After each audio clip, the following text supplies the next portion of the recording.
안녕하세요. 김샌드 주식TV의 김샌드입니다.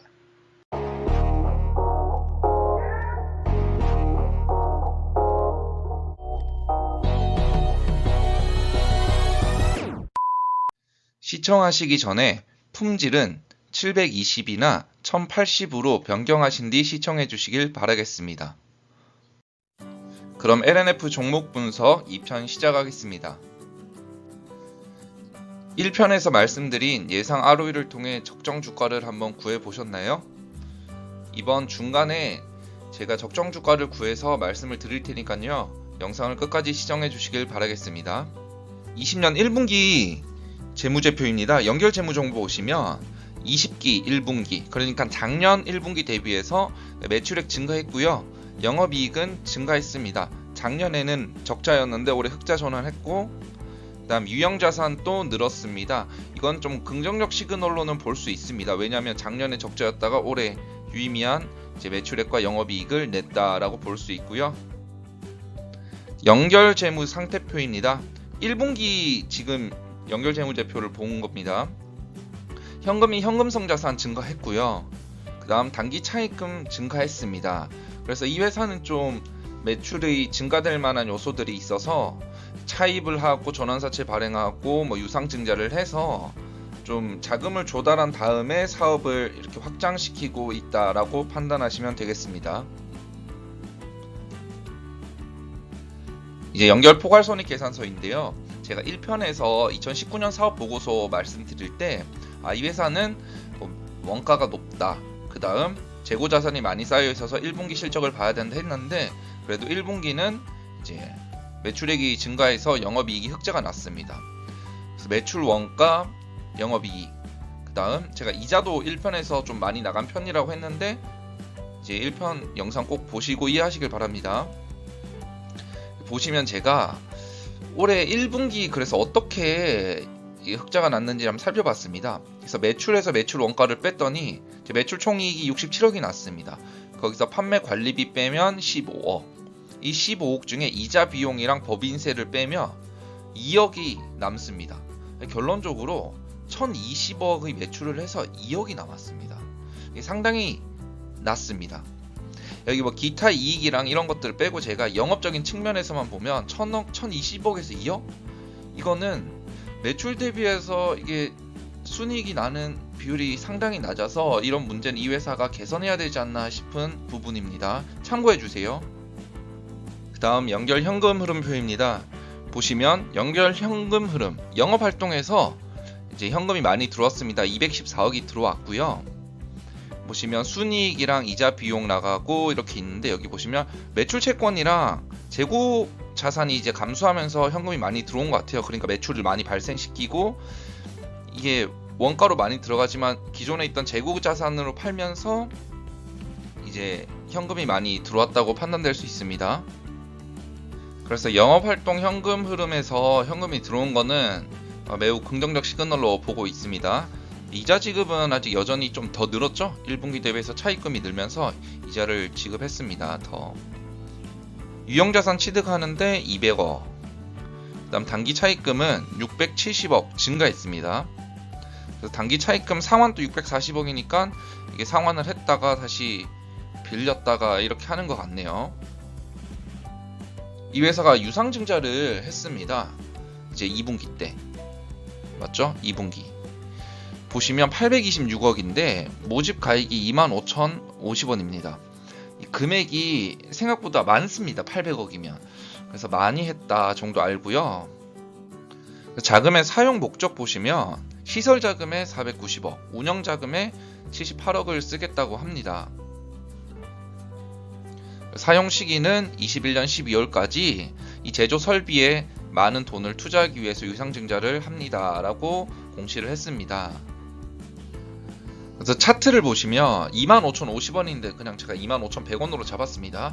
이 유상증자를 해서 발행한 주식 가격입니다. 25,000원.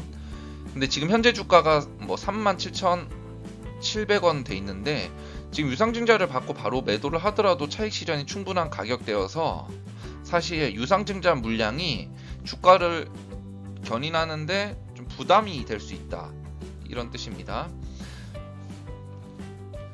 그리고 1편에서 살펴보신 내용 중에 제가 올해 6월 30일까지 700억 투자해서 캐파 증설한다 했는데 요 부분에 대해서 새로운 공시 내용이 있어서 제가 가져왔습니다. 보시면 정정입니다.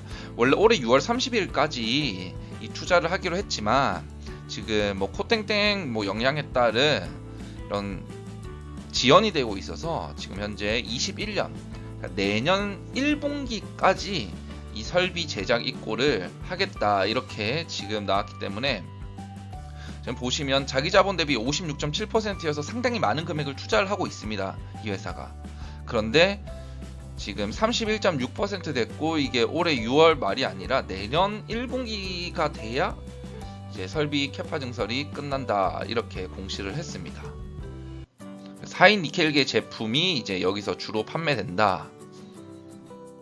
이 투자 설명서인데요. 투자하기 전에 좀 리스크가 있는 부분들은 살펴봐라고 공시를 해줬는데 이 투자 설명서를 공시 안 하는 회사들도 많습니다. 그래서 본인이 이거를 분석하셔야 되는데 제 1편 보시면 분석하는 방법이 있죠. 1편 꼭 보셔야 돼요. 그래서 그대로입니다. 그냥 보시면 원재료 사용 비율이 높다. NCM으로 전환되면서 원재료 사용 비율이 감소할 것으로 예상이 되나 여전히 높다. 그 다음 상위 2개 업체에 대한 매출 의존도가 93.5%로 높다. 제가 1편에서 말씀드렸죠.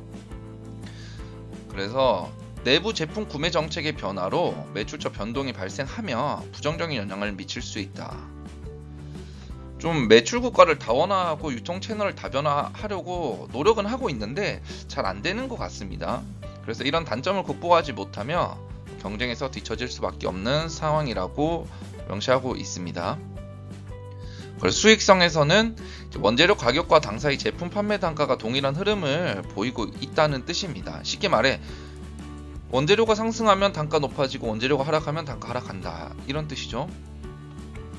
제품 생산하는 데 있어서 고정비가 많이 발생해서 현재 수익성이 하락하고 있는 추세다. 한번 읽어보시길 바라겠습니다. 그리고 이 공장 화재 발생 이슈가 있어서 공장에 불이 났나 봅니다. 그래서 2019년은 좀 안 좋은 해였죠. 이 회사한테.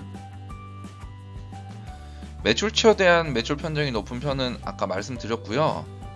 이게 좀 개선하려고 하는데 최근 3년을 살펴보면 편중 정도가 더 심해지고 있습니다. 그렇기 때문에 좀 이런 소수 매출처에 편중이 되면 매출 채권 회수가 좀 안 좋아질 수 있어요. 예를 들어서 한 회사에 한 80%를 납품하는데 이 회사가 갑자기 회사가 안 좋아져 상황이. 그럼 채권 회수가 안 되는 거죠. 다만 이 회사는 국내 대기업 계열사랑 거래하고 있죠. 뭐 삼성이나 LG랑. 그래서 채권 회수가 어려워질 가능성은 상당히 낮습니다. 여러분이 기다렸던 대망의 적정주가 시간입니다. 총 자본이랑 뭐 유상증자 했던 부분을 제가 포함시켜서 구해봤는데요. 9,000원이 나옵니다. 상당히 낮죠. 그래서 22년 컨센서스 자료를 활용해봤습니다. 증권사에서 이 회사가 현재 캐파 증설을 하고 있고 2차전지 시장이 커지고 있으니까 그에 대비해서 자본이랑 영업이익이 어떻게 변할 거다라는 이제 예상 컨센서스를 냈는데요. 그걸 활용해서 계산해보면 적정 주가가 24,300원이 나옵니다. 현재 주가가 적정 주가보다 좀 많이 높습니다. 그리고 괴리율이 있어서 근데 이게 다른 회사들도 이렇게 같이 괴리율이 높으면 이 시장에서 보는 2차전지에 대한 기대감이 높아서 주가가 올라갔을 수가 있습니다. 근데 다른 회사들은 비슷한데 이 회사만 유독 높다면 그건 문제가 있기 때문에 한번 살펴봤습니다. 먼저 매출 100억 기준 했을 때 다른 회사들은 매출 원가나 판매 관리비, 영업이익이 어느 정도 나는지 보겠습니다. LNF는 많이 낮았죠. 보시면 에코프로 BM, 코스모 신소재, 사막 콘덴서, 대주전자 재료 이 4개랑 비교해 봤는데요. 어떤가요? 이 원가, 판관비, 영업이익이 100억 기준 했을 때 이 음극재 쪽이 높습니다. 영업이익이 높고요. 양극재가 낮은데 좀 유독 LNF가 낮죠. 보면 에코프로 BM 5.2억, 코스모 신소재 3.5억이 나오고 있는데 LNF가 낮습니다. 물론 코스모 신소재는 양극재 말고 다른 것도 합니다. 그런데 그냥 따로 구분하기 좀 그래서 제가 합쳐서 봤습니다. LNF는 확실히 원가, 판관비에 따른 영업이익률이 낮다. 그래서 제가 이건 20년 1분기 기준으로 했습니다. 에코프로비엠 차트입니다. 에코프로비엠은 22년 컨센 예상에 따른 적정 주가가 79,000원입니다. 높죠. 현재 주가가 높다. 코스모 신소재는 적정 주가보다 낮다. 그러나 뭐 코스모 신소재가 그래서 좋다, 저평가돼 있다 이런 뜻은 아니고요. 이것도 물론 코스모 신소재가 유상증자도 있고 여러 가지 이슈가 있기 때문에 지금 LNF를 살펴보는 시간입니다. 그래서 코스모 신소재는 적정 주가보다 현재 주가가 좀 낮은 편이다. 그렇다고 매수하라는 뜻이 아닙니다. 이 코스모 신소재도 분석을 해봐야 돼요. 이런 이유가 있는지. 현재는 요까지만 체크하고 넘어가겠습니다.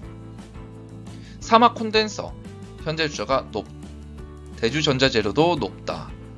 보면 전부 다 높은 것 같죠? 코스모 신소재를 제외하고는 전부 다 지금 고평가돼 있다 이런 뜻인데 그만큼 시장에 수급이 몰리고 있다는 뜻으로 확인하시면 되겠습니다. 자, 매출 100억 기준으로 제가 쭉 구분했습니다. 어떤가요? 현재 주가가 적정 주가 대비해서 몇 배 높은지 보니까 LNF 1.5, 에코프로비엠 1.6, 사마콘덴서 1.3, 대주전자재료 2.5배. 따라서 현재 다른 2차전지 회사랑 비교했을 때는 이 LNF가 적정 주가보다 현재 주가가 높은 게 특이사항은 아니라는 점입니다. 왜냐하면 2차전지 자체가 그만큼 시장에 관심을 받아서 수급이 몰리고 있기 때문에 높다라고 판단하실 수 있습니다. 자, 근데 적정 시총, 현재 시총, 시가총액으로 제가 구분해보면요. 이 차이가 코스모 신소재는 저평가돼 있고 에코프로비엠은 현재 시총이 적정 시총보다 약 1조 1,560억 높다. 이렇게 제가 시총 차이로 분류를 해봤습니다. LNF 컨센 예상 금액은 제가 적정 주가로 24,300원, 현재 주가는 37,000원대입니다. 그래서 다소 높지 않나 싶은 부분이 있습니다.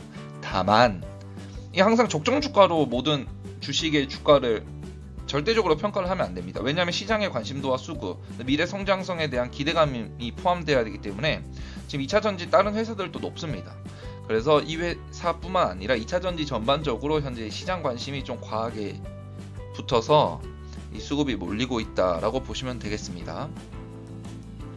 그리고 유상증자 330만 주, 약 826억 원어치가 이제 이 매도 대기 물량으로 쌓이게 됩니다. 그래서 주가가 올라가는 데는 힘들지 않나. 그래서 1편에도 말씀드렸듯이 제가 어느 정도 조정이 나올 것 같습니다. 기간 조정이나 가격 조정이라든지. 그래서 제 생각입니다. 저라면 이 회사를 좀 매수하기는 현재 조금 부담스러운 부분이 있습니다. 가격대가. 그래서 저는 26,000원 정도면 매수할 만하다 생각하고요. 물론 안 내려오고 휙 올라가 버릴 수도 있습니다. 그럼 어쩔 수 없는 거죠. 저는 이 가격이 온다면 매수를 해보지 않을까 기대하고 있습니다. 물론 이 가격이 와도 그 다음 분기 보고서를 살펴보면서 회사가 좀 이렇게 개선이 되고 있는데 주가가 오르지 못하면 저평가가 되지 않을까 싶어서 매수를 하겠다는 뜻입니다. 따라서 총평입니다. 현재 원가나 판관비로 인한 이익률이 낮습니다. 확실히 이건 개선해야 될 필요가 있고요. 현재 차입금에 따른 이자 비용도 좀 부담이 되고 있어요. 그래서 유상증자를 해서 이번에 차입금 상환을 좀 하면 좋겠다 싶은 거고요. 만약에 2분기 보고서를 봤는데 차입금 상환에 따라서 이제 이자 비용이 낮아졌다. 그다음 원가 판관비 개선이 돼서 이익률이 높아졌다면 이 회사는 충분히 매수할 만한 메리트가 있다고 판단이 됩니다. 산업 성장성 부분은 긍정적이에요. 현재 전기차에 대한 이슈가 많아서 이 2차전지 시장에서 관심도를 많이 받고 있습니다. 그래서 산업 성장성은 긍정적. 유상증자랑 전환사채 물량이 좀 부담되긴 해요. 이 전환사채 물량은 50억인데 유상증자랑 합치면 약 900억이 넘어가기 때문에 이 물량은 좀 부담이 됩니다. 그래서 주가가 단기간에 고점을 향해서 많이 상승하기보다는 좀 기간 조정이나 가격 조정을 좀 받을 가능성이 높습니다. 대규모 유상증자 발행으로 추가적인 CB나 BW 발행 가능성은 현재 낮습니다. 왜냐하면 워낙 대규모 자금을 조달했기 때문에 추가적으로 또 발행할 가능성은 낮지 않나 싶습니다. 그래서 하반기 실적이 현재 중요합니다. 제가 1편, 2편 보시면 이 회사를 그러면 분기 보고서 어떤 부분들을 계속 체크해 봐야 될지를 아시겠죠? 그렇기 때문에 체크하시길 바랍니다. 현 주가는 다소 고평가 구간이라 판단되며 2차전지 현재 모든 기업들이 좀 고평가가 되지 않았나 싶습니다. 2차전지 시장이 과열이 됐기 때문에 저는 조금 조정이 오면 이 소재 쪽 회사들을 매수해 보지 않을까라는 판단을 내리겠습니다. 네, 다음 시간에는요 XXX 종목 분석 영상으로 찾아뵙겠습니다. 하지만 이 다음 분석할 종목을 제가 결정하진 않았어요. 그래서 여러분들이 댓글로 어떤 종목 분석 원합니다 하면 제가 그걸 참고해서 그 기업들 중 하나로 분석을 할 테니까요. 댓글 많이 달아주시고요. 좋아요와 구독 부탁드리겠습니다. 감사합니다.